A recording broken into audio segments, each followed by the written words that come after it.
Okay, so in this tutorial, I would just like to talk about a simple way of studying kanji. So first of all, there are two possible situations that you could be in if you want to start studying kanji. So the first situation is you don't know many Japanese words, you don't know much Japanese, you're still pretty much a beginner, but you want to start studying kanji rigorously from the beginning. So that's one possible situation. Another possible situation is, let's say you're already quite fluent, you know a lot of Japanese words, but you've learned through listening. So you don't know much kanji, even though you do know a lot of Japanese in its spoken form. So if you're in the first situation, then I would recommend Googling RTK or remembering the kanji. There are a lot of resources for how to deal with that situation. But this tutorial is going to deal with the second situation, where you know a lot of Japanese words, but your kanji is weak, and you want to start out on the path to learning kanji, learning how to read. So anyway, let's start. So let's make a deck called Kanji, and let's start adding some kanji. So first of all, we only need one field, and that field is called, we could call it kanji. We're going to remove this field, so this is going to be the only field we have. And I should mention, this way of studying kanji, we're going to deal only with recognition. Production is where you can also handwrite the kanji from memory, or visualize the kanji in their full form from memory.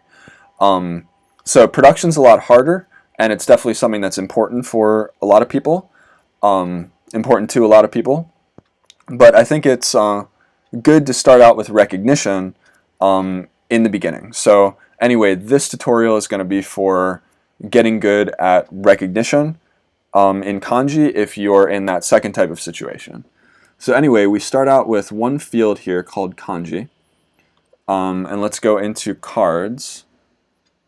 And I actually preloaded just one thing here because I wasn't going to be able to remember it from memory. I'll put this in a comment below so you can copy and paste it, but we're going to need this. And otherwise what we're going to need is we can take this field called kanji, put these, or actually we can just copy this, add this.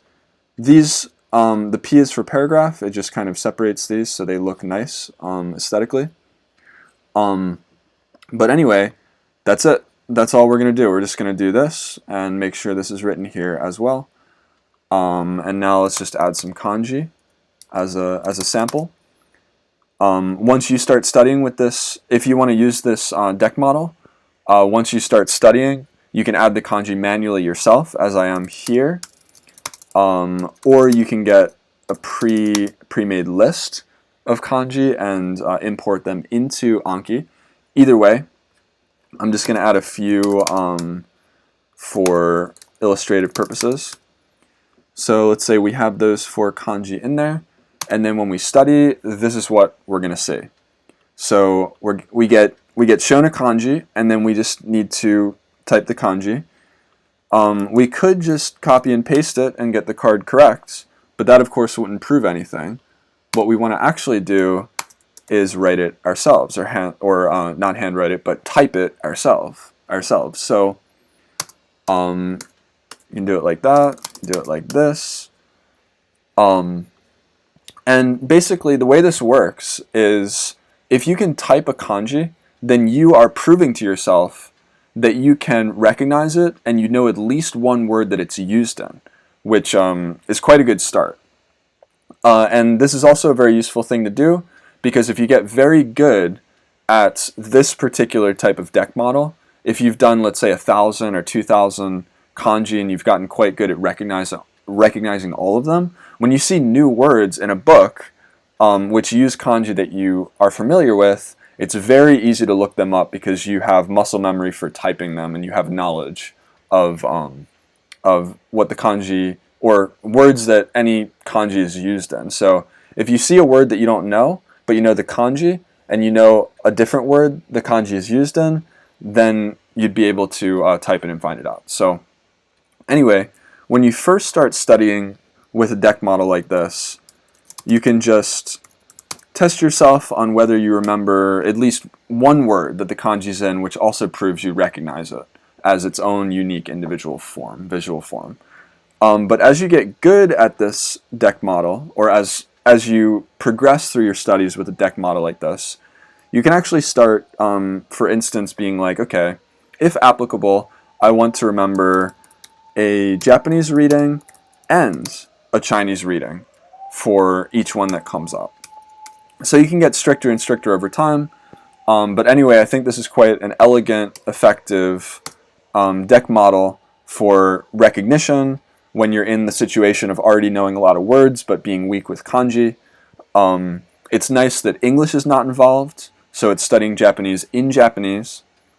And just one more thing, let's say you don't know. You forget. Well, with this link on the back of the card, you can click it, and then Jisho, you can make the link whatever you want, but what I use is Jisho because you can actually search for words that have this kanji in it. So, okay, let's say we didn't remember which words this kanji is used in, so we click the link, and then we get some options. So we've got this one, and then if it's like, okay, oh, I know this one, then next time it comes up, let's say just have it come up again. Next time it comes up, you can remember off the top of your head because you looked it up just before, like a few seconds ago. You can be like, oh yeah, it was this. So anyway, yeah, I think this is quite an effective way to study kanji. So if you have any comments or suggestions or anything like that, let me know.